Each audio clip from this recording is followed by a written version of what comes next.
अस्सलाम वालेकुम नाज़रीन, प्रोग्राम में खुशामदीद। आपका मेज़बान सैयद अली हैदर। नाज़रीन, डॉन लीज का पूरा मामला जो 7-8 महीनों पर मुहित है, इस पर चौधरी निसार साहब ने आज प्रेस कॉन्फ्रेंस करते हुए कहा कि ये पूरी जो हैजानी कैफियत है, ये जो एक हाइप क्रिएट की हुई थी, इसमें मीडिया कसूरवार है। उन्होंने पूरा का पूरा नजला, पूरा का पूरा इल्ज़ाम मीडिया पर गिरा दिया। उन्होंने क्या कहा, पहले आप जरा सुन लें, फिर गुफ्तगू को आगे बढ़ाएंगे। सिविल और मिलिट्री के जो तल्लुकात हैं, उसका तनाज़ुर सियासी नहीं है, उसका तनाज़ुर कौमी है। ये इंतहाई हिसास एरिया है, उस पर न ही हैजान अंगेजी की ज़रूरत है, न ही बिलाजवाज इज़हार ख्याल की ज़रूरत है, और न ही ड्रामाबाजी की ज़रूरत। अच्छा जी, हैजान अंगेजी की ज़रूरत नहीं है। मीडिया जो है वो हैजान अंगेजी फैला रहा है। और भी कुछ इनके शॉर्ट्स मैं आपको सुनाऊंगा। ये 14 अक्टूबर 2016 की कोर कमांडर कॉन्फ्रेंस, उसमें अली हैदर तो नहीं बैठा हुआ था, उसमें कोई और सहाफ़ी तो नहीं बैठा हुआ था कि जहां पर ये जुमले सामने आए कि participants express their serious concern over feeding of false and fabricated story of an important security meeting held at PM house and viewed it as a breach of national security. इस पर अपनी सजीद तहफ़्फ़ुज़ात का इज़हार करना, अपनी इस पर जो है वो ये कहना कि जनाब ये नेशनल सिक्योरिटी की ब्रीच है, ये अली हैदर ने तो नहीं कहा, ये किसी और सहाफ़ी ने तो नहीं कहा था, या किसी और मीडिया हाउस ने तो ये बात नहीं की थी। तो जनाब चौधरी साहब ये कह रहे हैं कि मीडिया इस हैजान के पीछे था। उनसे ये सवाल किया गया नाज़रीन चौधरी निसार अली साहब से कि जनाब ये रिपोर्ट जिसका आप वादे करते थे कि इतने दिनों के बाद आ जाएगी, उतने दिनों के बाद आ जाएगी, तो जब सवाल किया गया तो उनका जवाब क्या था, आप वो भी सुन लें। और उस जवाब पे आज इस इख्तिलाफ राय प्रोग्राम में एक और जवाब दिया जाएगा, मैं आपको वो भी सुनवाऊंगा। जब उनसे पूछा गया कि जनाब रिपोर्ट क्यों नहीं आई, तो वो तो बिल्कुल ही ला इल्म हो गए ना। सुने जरा आप। इस इंतहाई अहम इशू के ऊपर 7 माह लगे। आपकी गुफ्तगू बार बार चैनल ने दिखाई कि जी 1 हफ्ते में रिपोर्ट आ रही है, 2 हफ्ते में रिपोर्ट आ रही है। तो जो 7 माह लगे हैं, ये 2-3 हफ्तों में काम खत्म नहीं हो सकता। मैं इससे पहले के जवाब एक मिनट मेरे भाई, इससे पहले मैं जवाब दूं, ये आप निकालें यार, ये कहां से निकाल लिया कि मैंने कहा कि 1 हफ्ते या 2 हफ्ते निकालें और मुझसे शेयर करें और उसकी हम तशहीर करेंगे। Don't quote me out of context जी, और मेरे सामने खड़े हो गए तो ना मुझे गलत कोट करें ना यार। ये इंक्वायरी आइंदा 2-3 हद है, वीकेंड आ गए, 4 दिन में खत्म हो जाएगी, फिर हर एक को आज़ादी होगी जो भी अपनी वो काम करना चाहे, उस पर कोई रुकावट नहीं। मुझे ये पता है कि बिल्कुल फाइनल स्टेजेस पे है और आइंदा 1-2 दिनों में वो रिपोर्ट इंशाल्लाह हुकूमत को पेश कर दीजिएगा। चौधरी साहब इंतहाई अदब से, इंतहाई मोहतरम है आप मेरे लिए। प्लीज, आपने कहा था कि मुझे निकाल के दिखाएं, मैंने कब दिन या औकात की बात की थी कि जनाब किन औकात में या किन दिनों में, कितने दिनों के बाद भी रिपोर्ट आएगी। मैंने आपको सुनवा दी है सर, प्लीज अब आप इसकी तशहीर कीजिए। आपने कहा था मुझे निकाल के दिखाओ, मैं खुद इसकी तशहीर करूंगा। 8:06 हो चुके हैं सर इस वक्त, और आज जुमेरात का दिन है। इख्तिलाफ राय प्रोग्राम में आपको मैं ये बता रहा हूं कि आपने इन मौकों पर, 2 मौकों पर आपने कहा था, प्लीज सर तशहीर कीजिएगा। हमें ज्वाइन किया है जनाब मुस्तफा नवाज खोखर साहब ने, पाकिस्तान पीपल्स पार्टी से आपका ताल्लुक है सर, बहुत शुक्रिया आपके वक्त का। पाकिस्तान मुस्लिम लीग नून के सीनियर रहनुमा MNA फैसलाबाद से मियां अब्दुल मन्नान साहब ने हमें ज्वाइन किया। मियां साहब आपका भी सर बहुत शुक्रिया। हमें शौकत यूसुफ जई साहब ने ज्वाइन किया है, पाकिस्तान तहरीक इंसाफ से आपका ताल्लुक है sir, thank you very much for your time.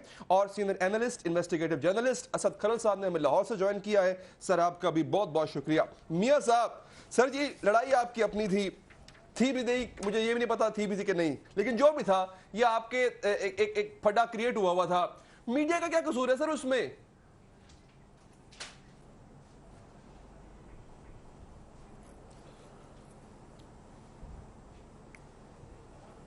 मियां साहब,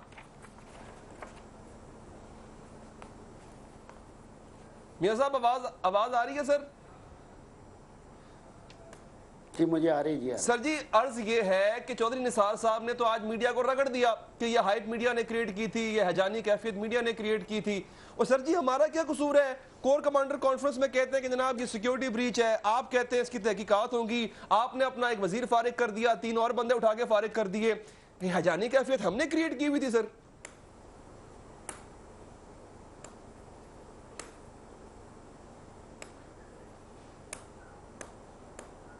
आवाज ही ठीक है, आवाज ठीक नहीं जा रही सर। कोका साहब आप बताएं सर, हमारा कसूर है? देखिए आवाज जरा ठीक करें मियां साहब। ने तो रिपोर्ट सारा इसका अगर आप पिछला कॉन्टेक्स्ट उठा के देख लें, जब से ये मामला शुरू हुआ, जिसपे चीफ आर्मी स्टाफ उस वक्त के जनरल राहील शरीफ और सिक्योरिटी एस्टैब्लिशमेंट ने इतना इसको इशू बनाया, और शायद उनके लिए इशू था भी बड़ा अहम, कोर कमांडर्स कॉन्फ्रेंसेस हुई, उसके जिस तरह आपने अपने इंट्रो में बताया, सीरियस रिजर्वेशंस ये उन्होंने देखिए शो सर, की, आपने प्रेस रिलीज पढ़ी है और उसके बाद ये सारा जो मामला था, मीडिया का काम तो है इस पे रिपोर्टिंग करना।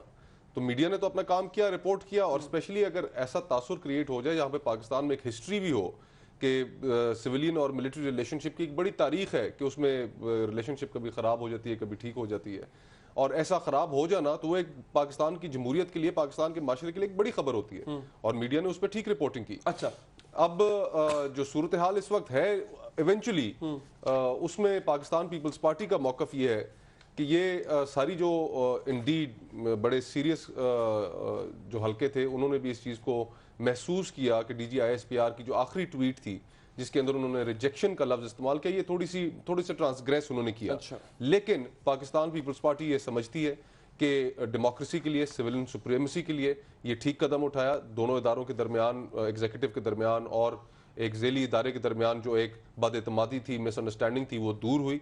और लेट्स मूव ऑन, पाकिस्तान के और बहुत इश्यूज हैं जिनके ऊपर कॉन्सेंट्रेट करना चाहिए। अब इसको दो जमातें, एक आपकी जमात सर और एक मुस्लिम लीग नून रूलिंग जमात जो इनडायरेक्टली या डायरेक्टली इसकी पार्टी थी, वो ये कह रही है लेट्स मूव। अच्छा, असद करल साहब, सर मैं, चूंकि आप इन्वेस्टिगेटिव जर्नलिस्ट हैं, मैं आपसे इतना पूछना चाहूंगा कि उनसे जब मियां साहब चौधरी साहब से पूछा गया कि सर ये रिपोर्ट शाया नहीं हुई, अब कब होगी, तो उन्होंने कहा मैंने कभी कहा भी नहीं था कि रिपोर्ट शाया होगी, फिर हमने बता भी दिया कि जनाब आपने 2 मौके पे कहा था। सर ये मीडिया का कसूर है खरल साहब सारा, कि उसने एक बिला वजह की हाइप क्रिएट किए रखी?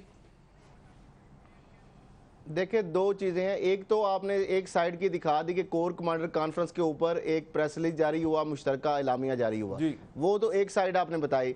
दूसरी चौधरी साहब की आप खुद देख लें कि प्राइम मिनिस्टर ऑफिस ने उसके एक रिबटल दी पहले, उसके बाद दूसरी रिबटल दी, उसके बाद तीसरी रिबटल दी, और तीनों के अंदर ये सिक्योरिटी ब्रीच एडमिट किया उसको, और उस सिक्योरिटी ब्रीच की एडमिट करके अपने वजीर साहब को घर भेज दिया।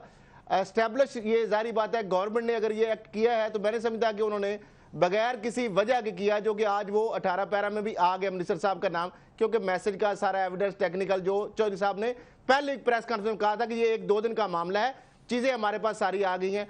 फिर चौधरी निसार साहब ने प्रेस कॉन्फ्रेंस करके और वजारत दाखिला की बाकायदा प्रेसर ने इस चीज में ये कहा कि ये सिक्योरिटी ब्रीच है।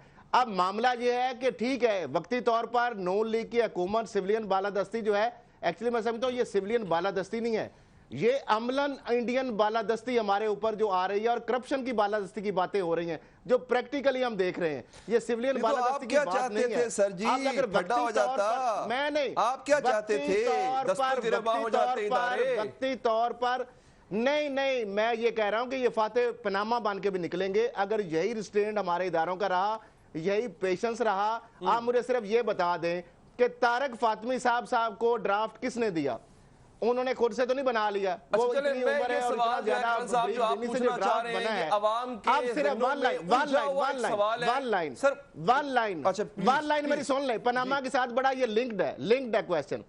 अगर तो यही पेशेंस हमारे इदारे करेंगे आगे भी, जिस तरह के ना उनको इंटेरोगेट कौमी सलामती का मामला अगर एक नजरअंदाज करके बड़े लोगों के ऊपर हाथ नहीं डाला जा सकता, तो ये कौम मत समझे सुप्रीम कोर्ट जितना मर्जी उसके ऊपर हम नहीं कोई क्वेश्चन उठा रहे, उसकी बहुत जबरदस्त काम है, लेकिन ये गुलाम इदारे नीचे जो बैठे हुए जेटी में, आपका पॉइंट आ गया सर। हुक्मरानों को अगर सवाल इस तरह नहीं करेंगे तो ये फाते पनामा बन के आप जवाब दीजिएगा, जो खरल साहब के क्वेश्चन बहुत जल्द उनका भी आप जवाब दें, लेकिन साथ साथ मेरा भी एक छोटा सा सवाल लें जनाब के, ये एक सिक्योरिटी ब्रीच थी, इसको आपने भी माना, इसको आर्मी ने भी माना, मीडिया ने इसको रिपोर्ट किया, हैजानी कैफियत कहां से आ गई सर इसमें?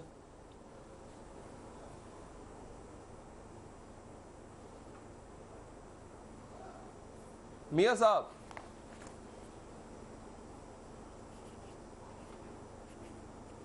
हैदर भाई, मियां साहब इस पर गल नहीं करना चाहता। ये जी मियां साहब का कोई कनेक्शन का मसला है, उसको दूर करें। डॉन लीग्स में जो मामला सेटल हुए हैं उसके बाद जो है वो लगता है कि शायद हमारी आवाज नहीं पहुंच पा रही है हुकूमती अरकान को। सर मियां साहब, मैं बड़ा माजरत खा हूं, मैं दोबारा आपके पास आऊंगा, आपको भरपूर टाइम दूंगा ताकि आप जवाब दे सकें। यूसुफजई साहब, सर आप के कायद ने कहा है कि चूंकि ये मामला नेशनल सिक्योरिटी का था, इट वाजंट बिटवीन 2 पार्टीज, कि वो आपस में मिल बैठे और तय कर लें और आवाम को ये भी ना बताएं कि किन टर्म्स पे सेटलमेंट हुई है, वो आखिर न्यूज लीक या प्लान करने वाला था कौन, अंधेरे में रखा गया है। तो अब आपका अगला स्टांस क्या होगा बतौर पार्टी इसमें? बिस्मिल्लाहिर्रहमानिर्रहीम। मुझे तो जो असद खलल साहब ने बात की ना, मुझे बड़ी तशवीश हो रही है कि आगे जाके क्या होगा।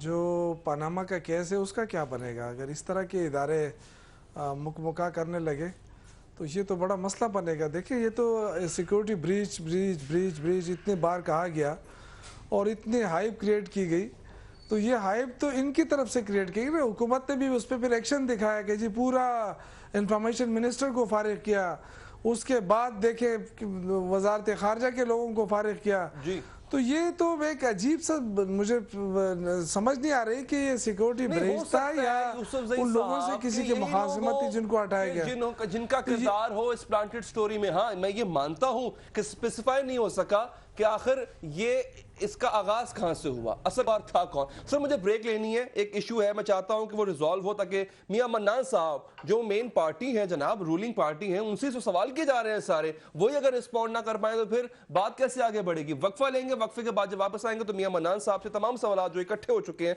उनसे पूछेंगे ब्रेक के बाद।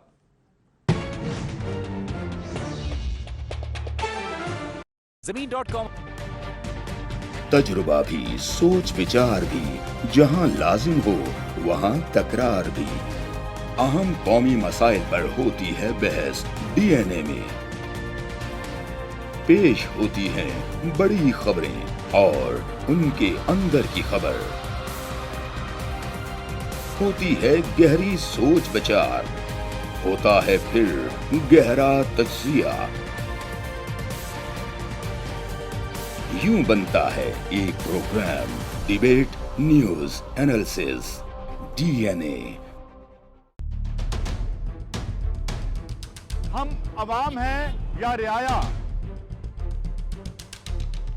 हमारे हुकूक की पामाली आखिर कब तक? अरबपति हुक्मरान और फाका का शवाब, क्या गुर्बत नाकाबिले हल मसला है? सियासत बैंक अकाउंट्स की गुलाम क्यों? अवामी सियासत के जमाने क्या हुए? सियासत बराए अवाम या बराए दौलत? हमारी जिंदगी से जुड़े सवालों के जवाब देखिए प्रोग्राम सिचुएशन रूम में। देखिए प्रोग्राम सिचुएशन रूम जुमे से इतवार शाम 7:03 पे सिर्फ 24 न्यूज HD पर।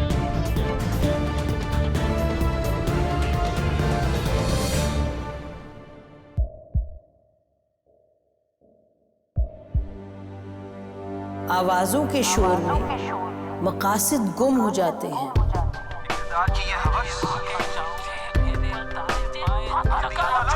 तकरार की तलखी में बात बनती नहीं, बिगड़ती है। लेकिन हम तलखी से नहीं, मुकालमे से बात बढ़ाएंगे। हम हर अहम खबर की तह तक पहुंचेंगे, लेकिन सबूत की रोशनी। हम हर बात करेंगे, लेकिन हकायक के साथ और दलाइल के साथ। नसीम ज़हरा @8 में देखिए प्रोग्राम नसीम ज़हरा @8 जुमे से इतवार रात 8:03 पे सिर्फ 24 न्यूज HD पर।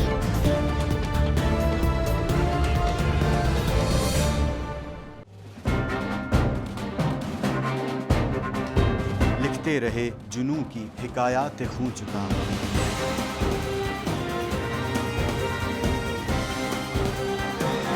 कलम और स्क्रीन तक का तवील तजुर्बा एक भरपूर सहाफती तारीख के साथ प्रोग्राम मुजाहिद लाइव। देखिए प्रोग्राम मुजाहिद लाइव पीर से जुमेरात शाम 7:03 पे सिर्फ 24 न्यूज HD पर।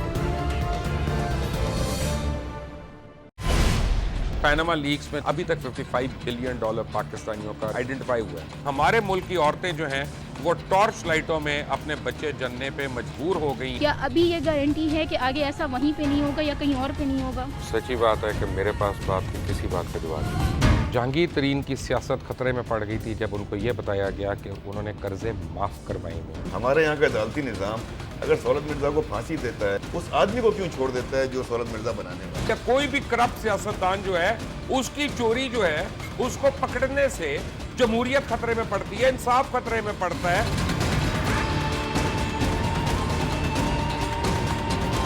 जो ताकतवर लोग हैं उनके लिए ना कानून है ना इंसाफ है। अब ये जवाई पुलिस यानी दामाद पुलिस में कन्वर्ट हो चुकी है। जितना लुच्चा उतना ऊंचा, इस मुल्क की तो ये स्टोरी है। जैसी करनी वैसी भरनी। देखिए प्रोग्राम खरा सच पीर से जुमेरात की रात 10:03 पर सिर्फ 24 न्यूज HD पर।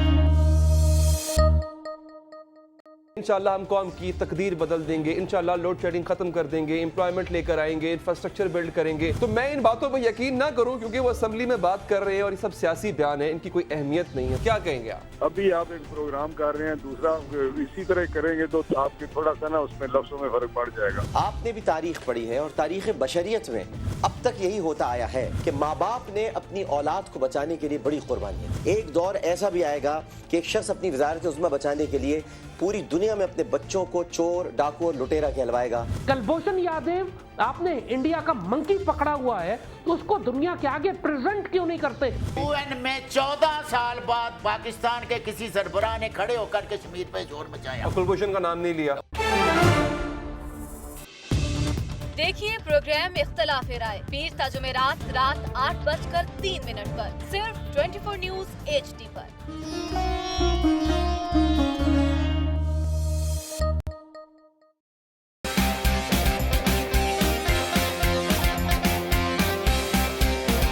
पहले काफी इकट्ठे हो गए थे, आप तसल्ली से उनका जवाब दीजिएगा।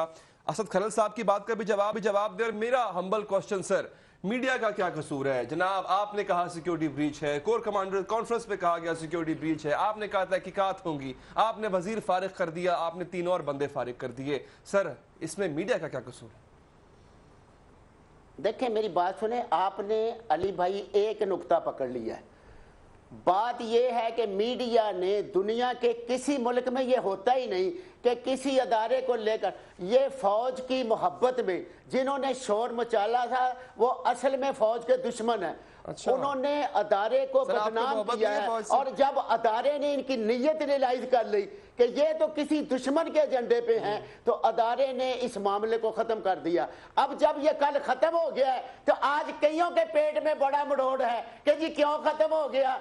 अरे भाई, इस्टेब्लिशमेंट ने, सिविल एंड मिलिट्री ने बैठ के मामला तय कर लिया। चीफ ऑफ आर्मी स्टाफ भी मुल्क के मुहाफ़िज़ हैं और वज़ीर आज़म भी मुल्क के मुहाफ़िज़ हैं। दोनों ने मुल्क की हिफाजत का इंतज़ार तलब कराया। किसी की टाउ से हमें कोई फ़र्क नहीं पड़ता और उन्होंने बैठ के तय कर लिया। अब क्या मसला है? मसला सिर्फ इतना है सर, मैं तो 2 नफल भी पढ़ूंगा शुक्राने के कि या अल्लाह तेरा शुक्र है मसला हल हो गया। लेकिन सर मुझे ये तो बता दें, इन 3 नामों में से या 4 में से जिनको फारिग किया गया है, ये स्टोरी प्लांट किसने की थी? देखिए मेरी बात सुने, हमने तो फारग कर दिए। अगर आप मीडिया में कोई खिलाफी जुर्रत है तो जिसने छापा था उससे भी पूछें कि आखिर जिसने को अंदर बोला तो नहीं था ना, को अकल का मारा हुआ तो नहीं था कि मैं जो बात कहूं वो छाप दे। सर मैं उस आखिर किसी का अपना ज़बान कलम का तकद्दस है ना। 4 लोगों को तो आपने निकाल दिया है। मैं पहले आप भी रोल मॉडल बने ना, लोगों को नसीहत करने के बजाय खुद रोल मॉडल बने। नहीं मियां साहब ऐसे नहीं, देखिए मियां साहब ऐसे नहीं। जिन 4 को आपने निकाला है, ठीक है, वो अब घर बैठ के लूडो तो नहीं खेलेंगे ना। उनसे पूछना चाहिए ना कि जनाब तुमने ऐसा क्या किरदार निभाया था स्प्लांटेड स्टोरी में, तुम्हारा क्या किरदार था? उनसे पूछे ना, आप गवर्नमेंट है सर, आप पूछे उनको। देखें अली भाई, ये मेरा और आपका मसला नहीं है। पहले मेरी बात सुने, ये मसला उनका है जिन अदारों ने बैठ के, उसमें ISI के भी नुमाइंदे थे, उसमें MI के भी थे, उसमें हमारी इंटेलिजेंस एजेंसियों के थे, वजारत दाखिला के भी थे। उन सब ने फैसला किया, आप और मैं क्यों डिग्री दे? बहुत प्यारी बात कर दी आपने मियां साहब। उस फैसले की कॉपी तो पहुंचा दे जरा अवाम तक। वो क्या फैसला, वो रिपोर्ट क्या थी सर? अगर फैसले की कॉपी नहीं है, जरा सुने, जरा मेरी सुन ले। अगर फैसले की कॉपी मेरा भाई नहीं है तो कल रात शेख रशीद साहब 18 नंबर पैरा, 17 नंबर पैरा कहां से लाके पढ़ रहे हैं? सर शेख साहब पहुंचे हुए आदमी है, मेरी उतनी अप्रोच नहीं ना सर। मैं काम पाकिस्तानी हूं। मेरी बात आपको समझ आ गई? मुझे तो अगर सर यूं तो फिर मैं यूं कहूं कि हमीदुर रहमान कमीशन रिपोर्ट नहीं है इंडिया से तो वो कौन से पैरे बढ़ रहे थे जनाब? फिर मुझे आम बंदा होना सर, मुझे तो वो रिपोर्ट नजर आनी चाहिए किसी जगह पड़ी हुई, किसी कुतुबखाने में पड़ी हुई, किसी लाइब्रेरी में पड़ी हुई। मैं तो वहीं तक रसाई रखता हूँ ना सर। देखे ना किसी कुतुबखाने में पड़ी है, किसी सिर्फ उनसे पूछ लें जो रात पढ़ पढ़ के पहरे सुना रहे थे, उनसे पूछ लें कि कहां पता नहीं सर कहां से ली है। मेरे ख्याल में या जब तक मेरा इल्म है सर वो प्राइम मिनिस्टर हाउस में पड़ी है। अब उनकी प्राइम मिनिस्टर हाउस तक रसाई है तो वो वल्लाह आलम। ठीक है सर।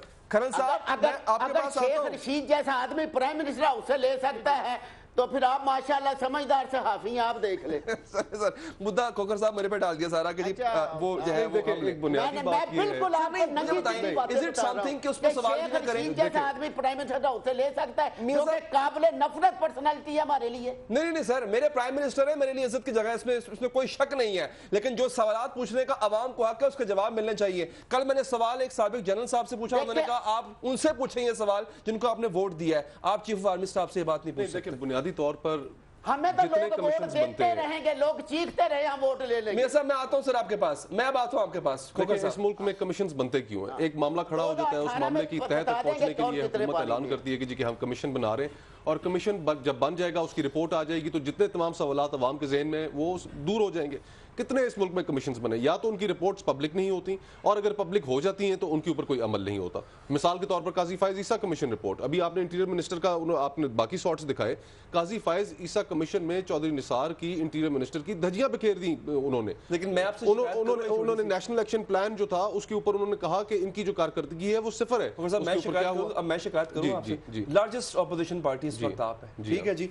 आपने भी इस पूरे इश्यू पर ऐसे अपने हाथ जिसे कहते हैं पंजाबी में छंड के तुसी पीछे बैठे हो गए, यार we have nothing to do with it. नहीं सर, रिपोर्ट का मुतालबा करें। देखें हमारा मुतालबा ये है कि रिपोर्ट जो है वो पार्लियामेंट के अंदर पेश कर दी जाए, वहां पर पार्लियामेंट में तमाम पॉलिटिकल पार्टीज के नुमाइंदे मौजूद हैं, वहां पर डिस्कस हो जाएगी। लेकिन अगर आप ये कहें कि जो हमारे मुल्क की एक चेकर्ड हिस्ट्री है कि अगर सिविलियन सुप्रीमेसी ठीक है अपनी जगह पर, एक जो ट्वीट की गई थी उस पर एक इदारे ने कहा कि जी हमने हम वो अपनी जो प्लांट होती है स्टोरी जो लीक होती है, जो नेशनल सिक्योरिटी ट्वीट उन्होंने वापस ली, ये पाकिस्तान में अच्छी चीजें हो रही हैं। लेकिन इसके साथ साथ हुकूमत में जिम्मेदारी अपनी जगह पर मौजूद है। हुकूमत को ये रिपोर्ट पब्लिक करनी चाहिए और दिखाना चाहिए कि उसके हाथ साफ है। शौकत यूसुफजई साहब, सर क्या रिपोर्ट पब्लिक होनी चाहिए, या जैसे कि मियां मन्नान साहब कह रहे हैं कि चलो यार खत्म होगी बात, इस पे अब मिट्टी डालो आगे बढ़ो, या रिपोर्ट पब्लिक होना बहुत जरूरी है इस मौके पे? देखिए इस मुल्क में तो मॉडल टाउन की रिपोर्ट आज तक नहीं आ सकी, और ये रिपोर्ट देखिए ये आती तो पता चलता ना कि इसमें लोग फारिग क्यों हुए हैं, और ये इतना बड़ा इशू बना के पेश किया गया और एकदम वो एक मुलाकात में सारा इशू ही ख़त्म हो गया। शुक्र है कि ख़त्म हो गया, लेकिन कौम को तो बताया जाए ना कि जो सिक्योरिटी ब्रीच हुई है तो ये तो कौमी सलामती का मामला था, पूरी कौम को एतमाद में लेना चाहिए ना। ये तो नहीं हो सकता कि प्राइम मिनिस्टर और दोनों बैठ के एतमाद में लेने के बाद मामला ख़त्म हो गया। मामला ख़त्म करो, कौम को तो बताओ भाई कि मामला किस बात पे ख़त्म हुआ है। ये इस तरह नहीं हो सकता कि आप लोगों को घरों में भी भेजें, उनकी इज्जतों को भी उछालें। अब वो जो कह रहे हैं ना, जो वजारत खारजा में रहे हैं जो साहब, वो तो कह रहे हैं कि मेरा क्या कसूर है भाई, मैंने तो खिदमत की है इस मुल्क की, तो उसको खिदमत की सलाह उसको ये मिल रहा है। यानी कि जिस तरह के इन्होंने जो वजीर दाखिला कहता रहा आज आएगी, कल आएगी, परसों आएगी रिपोर्ट, तो भाई रिपोर्ट पेश करो ना। फिर इस पे आप press conference, last press conference दाखिला ने की थी, तीनों वजीर दाखिला ने जो प्रेस कॉन्फ्रेंस की थी, 1 मिनट कोई भी नहीं मानेगा मैंने किया है। अली हैदर साहब, मैं तशनगी खत्म कर देता हूँ, मनान साहब की आसानी कर देता हूँ। ये रिपोर्ट में जो आप ढूंढ रहे हैं ना, उस रिपोर्ट में वो कोई चीज ऐसी नहीं है। ये रिपोर्ट उसमें ना तो जो नाम लोगों ने उसके ऊपर प्रोग्राम किए, बहुत लंबे लंबे टॉक शोज किए, सर भले नाम बड़े मंजरे आम पे आते हैं, खास तौर पे जिसके बारे में बताया जाएगा। सुन ले, मैं आपको बता रहा हूं, मैं रिपोर्ट की बात कर रहा हूं। सुन ले जरा, जो रिपोर्ट इन राइटिंग पड़ी हुई है, जिसके ऊपर कंसेंसस भी हो गया, ट्वीट भी वापस हो गया, जो रिपोर्ट एग्जिस्ट कर रही है वजारत दाखिला से, जो वज़ीर आज़म हाउस तक पहुंची है, जो सारे स्टेक होल्डर के पास है, उस रिपोर्ट के ऊपर ना तो किसी का इख्तिलाफी नोट है और ना वो नाम है जो बड़ी देर से जिनका तबसरा आ रहा था, उसमें मरियम साहिबा का नाम बिल्कुल दूर दूर तक अशारे कनाइये में भी नहीं है, उसमें फवाद हसन फवाद का नाम दूर दूर तक नहीं है। अब बात जरा सुन ले, मैं आपको रिपोर्ट का क्रक्स बता देता हूं। रिपोर्ट का क्रक्स ये कहता है कि 4 तारीख को डॉन के रिपोर्टर बाकर सजाद साहब को एक प्लांट खबर होती है, उनके पास पहुंचती है, रिसीव होती है उनको, ठीक है, जिस तरह मेमो आता है उनको। अच्छा। वो ज़ियारतों पे होते हैं और उस दौरान फिर उसके बाद सबसे पहले ये एक जंग ग्रुप को मीडिया हाउस को जाती है खबर। सबसे पहले मैं वहां से स्टार्ट करता हूं। उसके बाद वही जो उसके ऑनर है जो जंग और जियो के, वो ये सजेस्ट करते हैं कि ये खबर जो है ना, क्योंकि वो समझ जाते हैं कि ये खबर क्या है, कि ये प्लांटेड स्टोरी है और वो बड़ा एक बंदा न्यूज सेंस वाला समझता है। उनका ये हमें की बजाय ना ये डॉन को दे दे, हमारे ऊपर तो पहले ही ब्रैकेट लगी हुई है। डॉन को भेजी जाती है जफर अब्बास साहब को। जफर अब्बास साहब सोते में उठाते हैं सिरल अलमीडा को, जिन्होंने जिंदगी में कभी रिपोर्टिंग नहीं की, और उनकी 3-4 अगर खबरें हैं तो वो मोदी नवाज मुलाकात के हवाले से है, वो पाक अमेरिका रिलेशन के हवाले से। आप रिपोर्ट पढ़ के कह रहे हैं किया गया है। रिपोर्ट में मेरा कोई तजिया नहीं है, मैं तजिया नहीं दे रहा, मैं अपनी ख्वाहिशात नहीं, मैं कंटेंट्स रिपोर्ट के बाद आगे मेरी सुन ले, मैं जो बात कर रहा हूं मैं रिपोर्ट के कंटेंट्स के ऊपर बात कर रहा हूं, मैं अपनी को कहानी नहीं गाड़ रहा। और इसको अगर रिबट करना चाहता है तो बिल्कुल ओपन में चैलेंज से कह रहा हूं। उसके बाद मैंने बताया कि उसका एक खास नैरेटिव था, ऑलरेडी उसकी रिपोर्ट जो मौजूद है इंडिया का, उसका विजिट भी सब कुछ है। अब उसको उठाया जाता है 4 तारीख के बाद, वो मैसेज करने शुरू कर देता है। मैसेज वो परवेज रशीद साहब को सवाए तारक फातमी के वो सारे स्टेक होल्डर को मैसेज करते हैं, उसमें राव तहसी करते हैं और लोगों को भी करते हैं। उसके बाद मुलाकात भी होती है। उसके बाद ये खबर छप जाती है जो आपने भी कहा, और मुनान साहब का बात बिल्कुल ठीक है, मैं उनको एग्री करता हूं 100% कि किसी तरह भी ये साफ्ती असूलों के ऊपर पूरी नहीं उतरती। और डॉन का बहुत बड़ा हम क्रेडिबिलिटी समझते थे, अब मैं नहीं समझता, क्योंकि जो प्लांट यहीं पे कंफ्यूजन है। मैं पूरी कहानी सुना रहा हूं। आप ये पूरी स्टोरी अगर आपकी क्लेम है कि आपका कि आप कंटेंट्स ऑफ द रिपोर्ट सुना रहे हैं, जैसे कि मियां मनान साहब ने कहा कि शेख साहब ने भी सुनाए हैं और हर किसी को मिल सकती है वो रिपोर्ट सिवाय मेरे, तो जनाब मैं चाहूंगा कि ठीक है आवाम तक ये बातें पहुंचे। मुझे वक्फा लेना है, वक्फे के बाद मजीद गुफ्तगू को यहीं से आगे बढ़ाएंगे।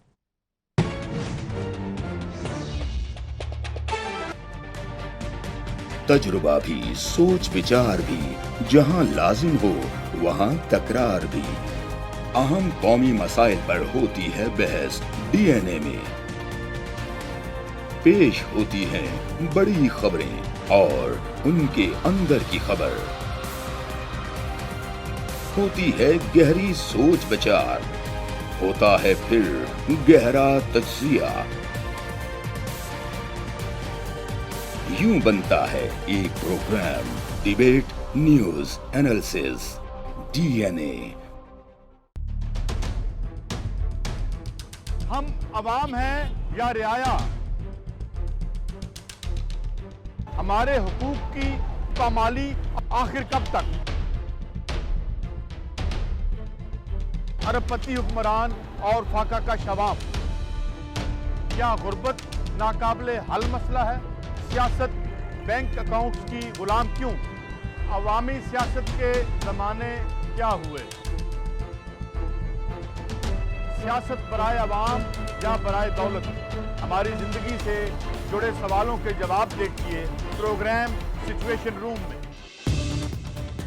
देखिए प्रोग्राम सिचुएशन रूम जुमे से इतवार शाम 7:03 पे सिर्फ 24 न्यूज HD पर।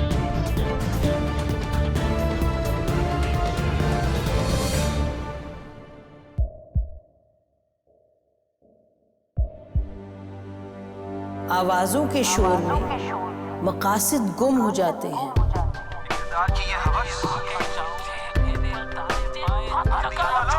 तकरार की तलखी में बात बनती नहीं, बिगड़ती है।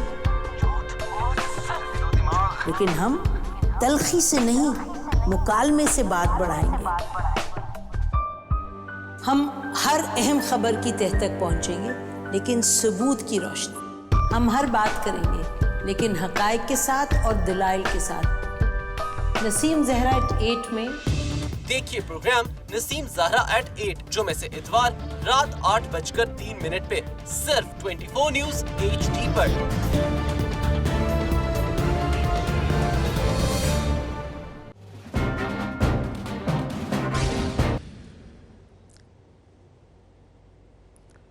तमाशा ना बनाएं,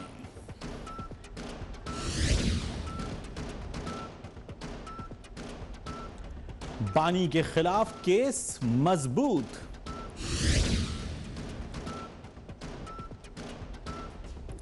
बिजली खत्म कर देंगे।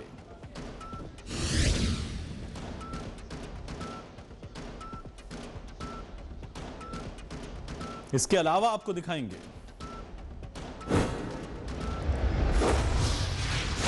चिट्ठी आई है।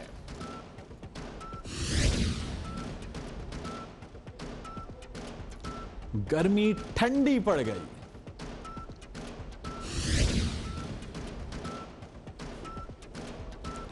ट्रांसपोर्टर्स नहीं माने।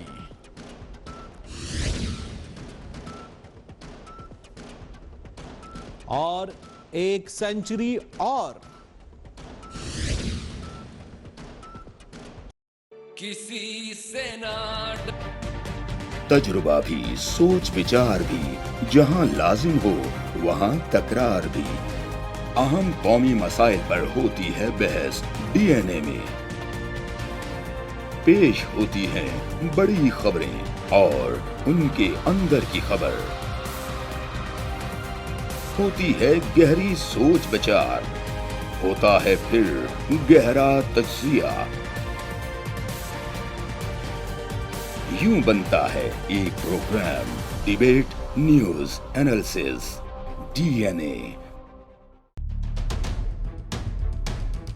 हम अवाम हैं या रियाया,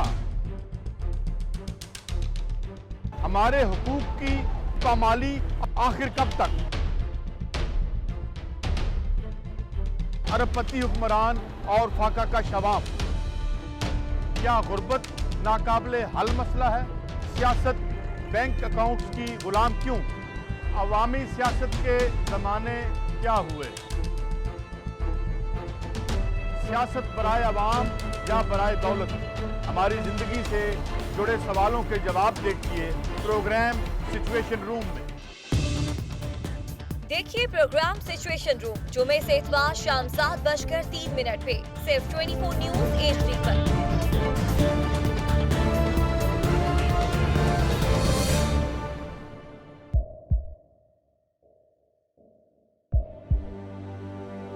आवाजों के शोर में मकासद गुम हो जाते हैं।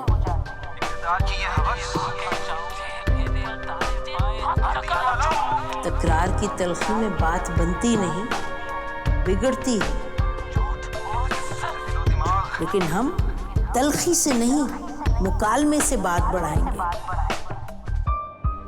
हम हर अहम खबर की तह तक पहुंचेंगे, लेकिन सबूत की रोशनी। हम हर बात करेंगे, लेकिन हकायक के साथ और दलाइल के साथ। नसीम ज़हरा @8 में देखिए प्रोग्राम नसीम ज़हरा @8 जुमे से इतवार रात 8:03 पे सिर्फ 24 न्यूज HD पर।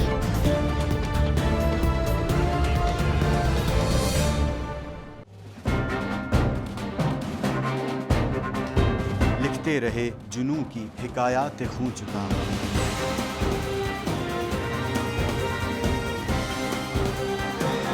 कलम और स्क्रीन तक का तवील तजुर्बा। एक भरपूर सहाफती तारीख के साथ प्रोग्राम मुजाहिद लाइव। देखिए प्रोग्राम मुजाहिद लाइव पीर से जमेरात शाम 7:03 पे सिर्फ 24 न्यूज HD पर।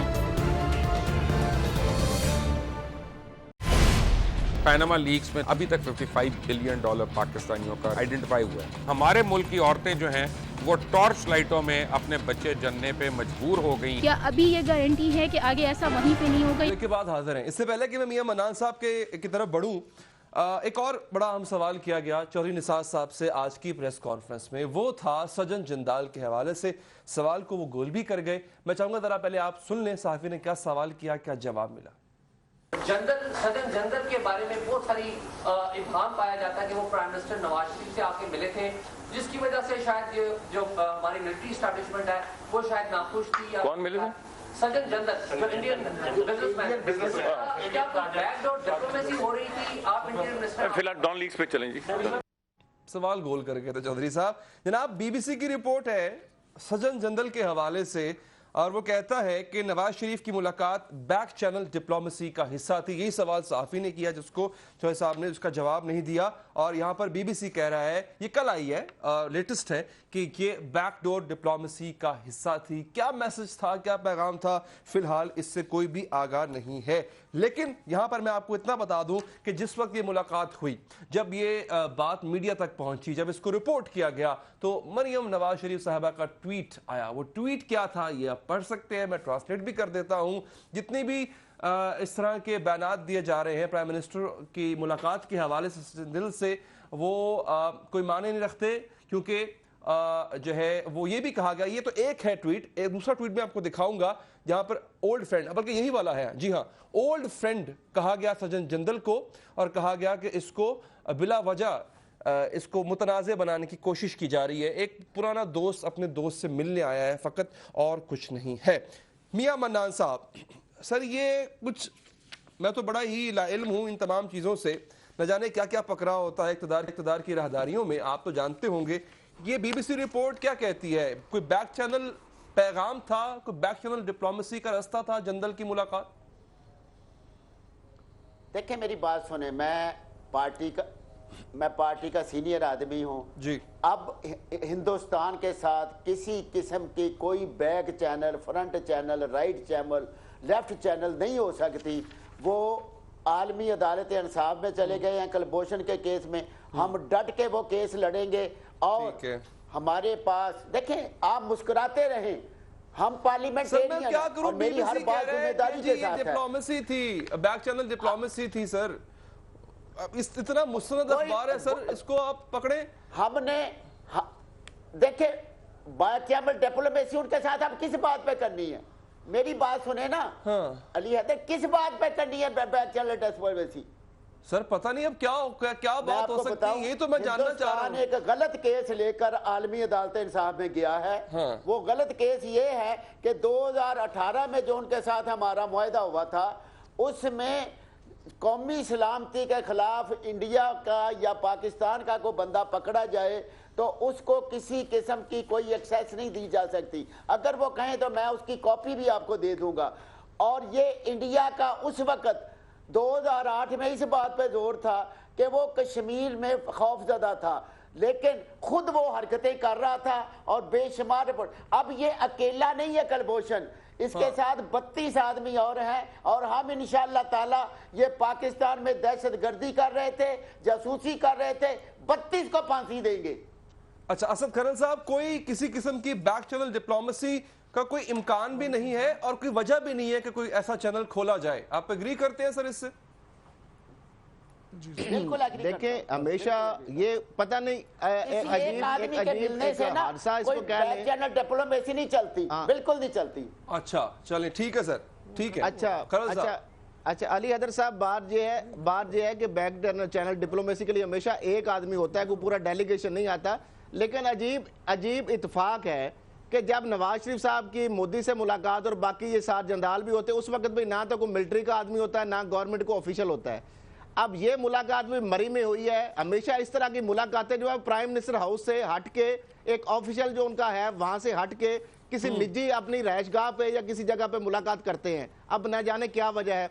दूसरी जो बात इन्होंने की है कि डट के 32 लोगों को ये फांसी देंगे और सारा कुछ करेंगे, मैं ये समझता हूँ बड़े वसूख से, क्योंकि जारी बात है जब एक्सेस नहीं देंगे, जब आपका मिलिट्री सेक्रेटरी तक मौजूद नहीं होगा तो हम दौड़ मिलाएंगे। नहीं, बीबीसी की रिपोर्ट ये भी कहती है कि इस मुलाकात के हवाले से पहले से आर्मी चीफ साहब को एतमाद में लिया गया था। अगर आप कह रहे हैं कि ऐसा है कि वो कोई मिलिट्री एस्टेब्लिशमेंट का बंदा नहीं था तो चीफ को एतमाद में लिया गया। सर देखें, वो खबर है बीबीसी की और उन्होंने ये बात क्लेम की है, उसके ऊपर आईएसपी रिस्पॉन्ड कर सकता है। मैं तो किसी इदारे का तर्जुमान नहीं हूं, मैं सिर्फ इतनी बताता हूं बात कि जो बात आपने की है बैक चैनल डिप्लोमेसी की, उसके बाद कलभूषण की तरफ से, भारत की जानब से आलमी अदालत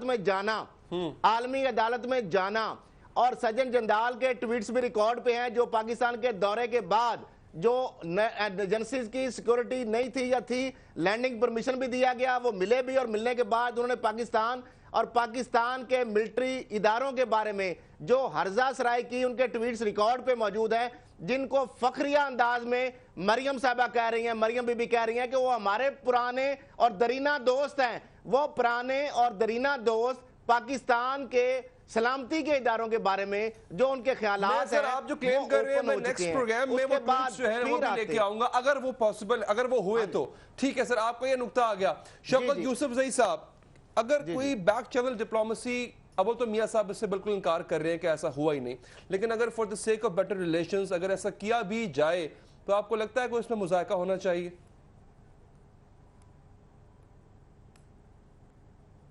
अच्छा चले, नहीं आ पा रहा मियां साहब।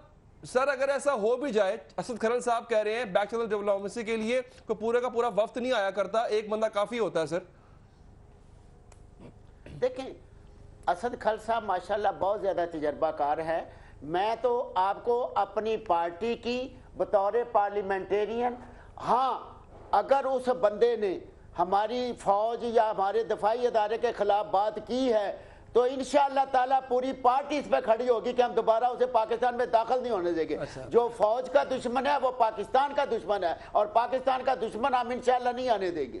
ठीक है, और मियां साहब आइंदा उससे मुलाकात भी नहीं करेंगे। शौकत यूसुफजई साहब अपना कमेंट दीजिएगा सर, मैं खोखर साहब के पास साहब नहीं करेंगे इंशाअल्लाह, क्योंकि पाकिस्तान की बका, फौज की बका पाकिस्तान। मियां साहब जो है ना, मियां साहब ऐसा लगता है इनको पता चल गया कि दानियाल अजीज वगैरह फेल हो रहे हैं, शायद ये वजारत की दौड़ के लिए अभी काफी अपने आप की तैयारी कर रहे हैं, लेकिन नहीं जिस तरीके से गुफ्तगू कर रहे हैं मियां साहब, बड़े अच्छे आदमी हैं, उन्होंने मौक़िफ़ को डिफेंड तो करना है ना सर। जी बड़े अच्छे आदमी हैं। मैं नहीं मैं बड़े अच्छे आदमी हैं, मैं जानता हूँ इनको। बात ये देखे, बहुत सारे इश्यूज ऐसे कि इंसान के क्या कहूँ, इस मुल्क के अंदर बैठ के मैं क्या कह सकता हूँ। अच्छा प्लीज सर अपना मौक़िफ़ रखिएगा। नहीं, मियां साहब से तो डर लगता है, मियां साहब से डर लगता है ना। मियां साहब अखरोट की तरह है, स्पेयर नहीं करते हैं किसी को। आप डरे मत, शौकत साहब अपना मौक़िफ़ रखें। नहीं, मैं कहने का मकसद ये मेरे भाई कि देखो ये बहुत बड़ा इशू था, और अगर ये इशू नहीं था तो इनको बनाना नहीं चाहिए था। अगर ये इशू था तो इसका फिर इस तरह का ड्राप सीन जो है ना, लोगों के जहनों में शकूक व शब्बात छोड़ दिया है। देखो, कौमी सलामती की जब आप बात करते हैं, फिर आप कहते हैं जी इंशाअल्लाह हम दुश्मनों को नहीं छोड़ेंगे। ये मेरे ख्याल से ही जो आया था सजन भाई, ये भाई था मेरे ख्याल से, बड़ा अच्छा आदमी था, और ये पाकिस्तान के मफाद के लिए आया था। ठीक है, किस लिए आया था कौम को सच कोई बताया तो जाए ना कि किस लिए आया था। चले सर, क्यों बातें छुपाई जा रही है? देखो, हुकूमत में रह के ओल्ड फ्रेंड है, ओल्ड फ्रेंड कभी भी आ सकता है, कभी भी मुलाकात कर सकता है। मुझे वक्फा लेना, वक्फे के बाद जब मैं वापस आऊंगा नाज़रीन तो खोखर साहब से पूछूंगा, और जो कि मियां साहब भी PAC के मेंबर हैं, कि जनाब 1700 अरब का वापडा को सालाना लाइन लॉसेस की मद में नुकसान होता है। वो जनाब ये आप और मैं अपनी जेबों से अदा करते हैं 1700 अरब। ब्रेक के बाद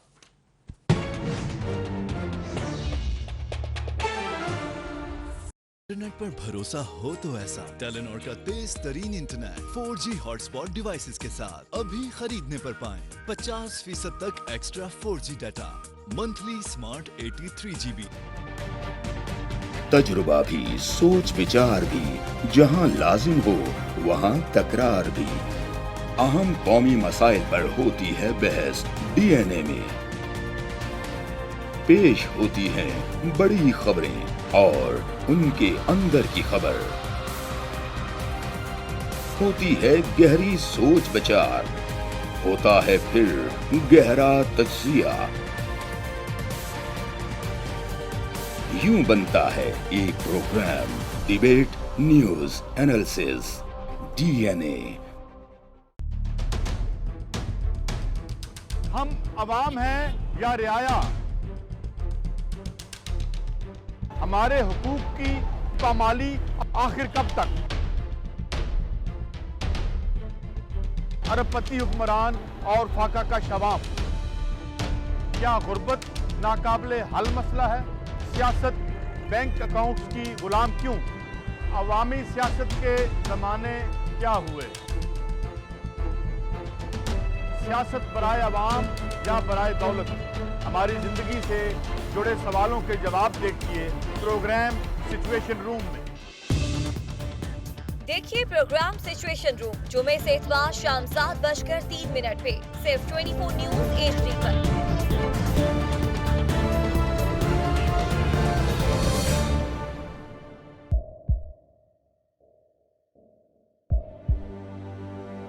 आवाजों के शोर में मकासद गुम हो जाते हैं।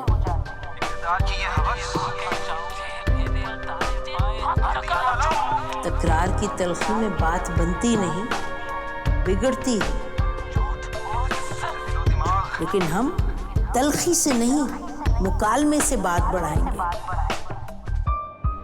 हम हर अहम खबर की तह तक पहुंचेंगे, लेकिन सबूत की रोशनी। हम हर बात करेंगे, लेकिन हकायक के साथ और दलाइल के साथ। नसीम जहरा @8 में देखिए प्रोग्राम नसीम ज़हरा @8 जुमे से इतवार रात 8:03 पे सिर्फ 24 न्यूज HD पर।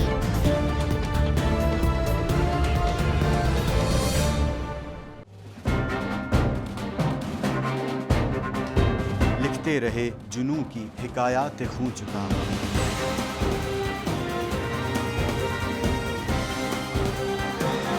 कलम और स्क्रीन तक का तवील तजुर्बा एक भरपूर सहाफती तारीख के साथ प्रोग्राम मुजाहिद लाइव। देखिए प्रोग्राम मुजाहिद लाइव पीर से जुमेरात शाम 7:03 पे सिर्फ 24 न्यूज HD पर। पैनामा लीक्स में अभी तक $55 बिलियन पाकिस्तानियों का आइडेंटिफाई हुआ है। हमारे मुल्क की औरतें जो हैं वो टॉर्च लाइटों में अपने बच्चे जनने पे मजबूर हो गई। क्या अभी ये गारंटी है कि आगे ऐसा वहीं पे नहीं होगा या कहीं और पे नहीं होगा? सच्ची बात है कि मेरे पास बाप की किसी बात का जवाब नहीं। जहांगीर तरीन की सियासत खतरे में पड़ गई थी जब उनको ये बताया गया कि उन्होंने कर्जे माफ करवाएंगे। हमारे यहाँ का अदालती निज़ाम अगर सौलत मिर्जा को फांसी देता है, उस आदमी को क्यों छोड़ देता है जो सौलत मिर्जा बनाने वाला? क्या कोई भी करप्ट सियासतदान जो है उसकी चोरी जो है उसको पकड़ने से जमहूरियत खतरे में पड़ती है, इंसाफ खतरे में पड़ता है।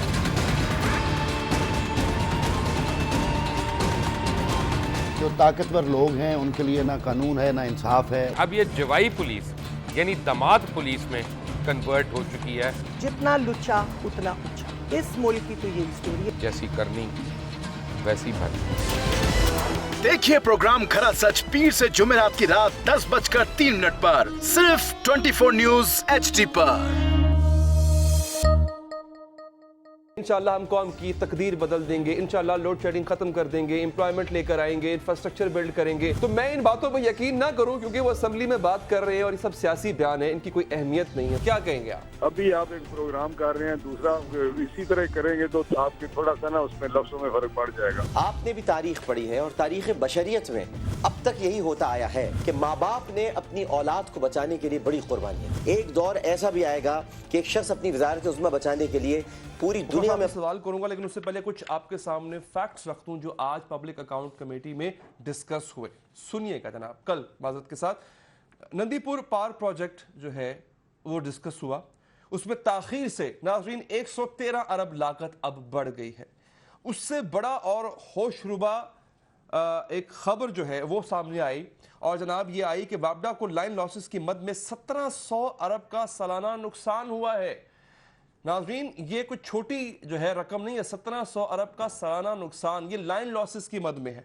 और बिजली के तकसीम कार कंपनियों के जिम्मे 241 अरब वाजिबुल अदा हैं। और यहाँ मैं आपको बताता चलूँ कि एक बड़ी तादाद जो है वो लेस्को के जिम्मे वाजिबुल अदा है।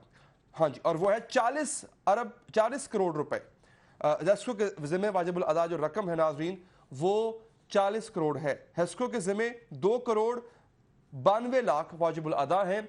और एक और पावर प्लांट है नाज़रीन चीचू की मलिया पावर प्लांट, उसकी लागत बवजह ताखीर अब 73 अरब तक पहुंच चुकी है। खोखर साहब 2018 तक तो लोड शेडिंग खत्म होनी थी, तो ये जो पैसे 1700 अरब बाबडा को लाइन लॉसेस में हो रहा है सर, आप देखेंगे जो बाकी हमारे जनरेशन प्रोडक्शन के जो हैं एंटिटीज हैं उनके साथ क्या हो रहा होगा?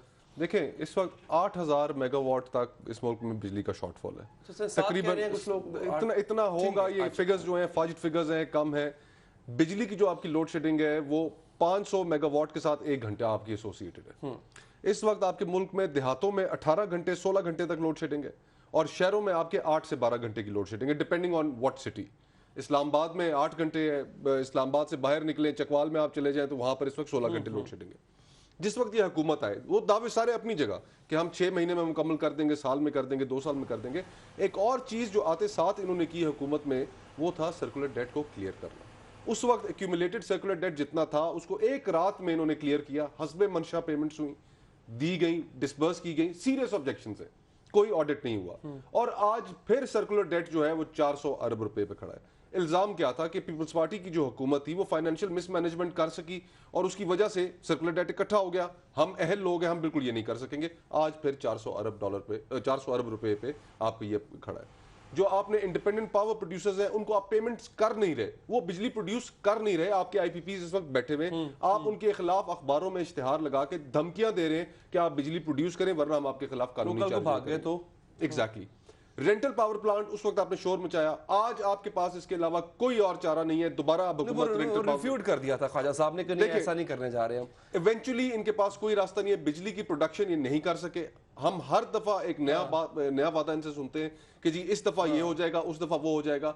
पीआईए आप उठाकर देख लें, एक्यूमुलेटेड लॉसेस 280 अरब रुपए। हमें ये कहा कि आपने लोगों को भर्ती किया। मियां साहब से, मियां साहब काजा आजम सोलर प्लांट जो है वो अच्छे खासी लागत उस पर लगी, उससे काफी कम पैसों में खबर है कि उसको बेचा जा रहा है। एक बात सर, 1700 अरब का सालाना नुकसान हो रहा है। आप पीएससी के मेंबर हैं, आप खुद भी वहां बैठते हैं जनाब।